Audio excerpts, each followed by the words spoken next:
Acha kwanza tumulike kazi kutoka pale mkoani Geita, ambapo woga kutothubutu kwa watumishi wa umma na wale wa ofisi binafsi imekuwa changamoto kwa wengi kushindwa kufanya shughuli nyingine za kujiingizia kipato kutokana na hofu ya kutoweza kufanikiwa.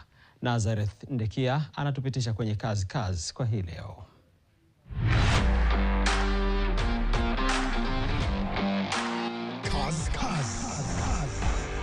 Manispaa ya Geita iliyopo wilayani Geita imejengwa na wafanyabiashara na watumishi wa mgodi wa uchimbaji wa madini wa Geita GGML wamefanikiwa kubadilisha mji huo kwa uwekezaji mbalimbali. Leo katika kazi tunakutana na meneja idara ya uhandisi kutoka mgodi wa dhahabu wa Geita GGML, mhandisi Lazaro Filipo, ambaye pia ameamua kujiajiri na kuamua kusambaza elimu kwa zaidi ya miaka 10 kwa wanafunzi wa shule za msingi na sekondari, ambapo zaidi ya wanafunzi 600 wamepita katika shule zake. Na mara tu baada ya kuhitimu katika mafunzo ya tasnia ya uhandisi ndipo nilipopata nafasi ya kuajiriwa katika mgodi wa Geita Gold Mine, mahali ambapo nimefanya kazi kwa miaka 22 sasa.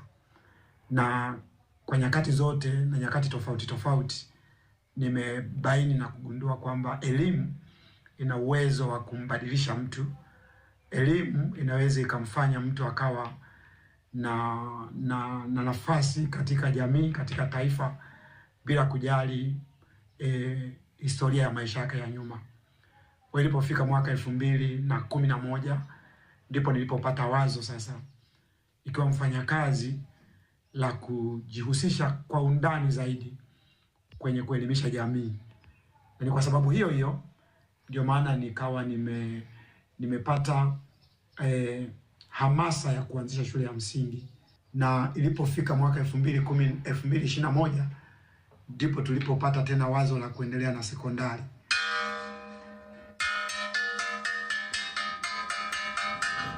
Kila mtu ana nafasi ya kipekee ya kuweza kutoa huduma katika jamii, ambapo kila mtumishi aliyeajiriwa serikalini au kwenye taasisi binafsi wanastahili kuthubutu kusambaza upendo kwa jamii. Pale mtu anapopata nafasi, anapopata fursa, ni muhimu kuitumia elimu au fursa aliyoipata si tu kwa faida yake na familia yake, lakini aitumie pia kwa ajili ya jamii.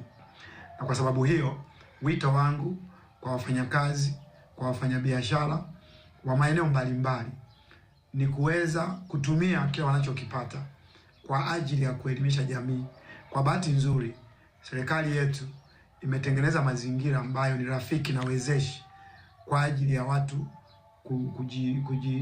kuimarisha kama ni biashara, kuimarisha kama ni kazi mbalimbali wanazozifanya. Serikali imeweka hiyo mipango.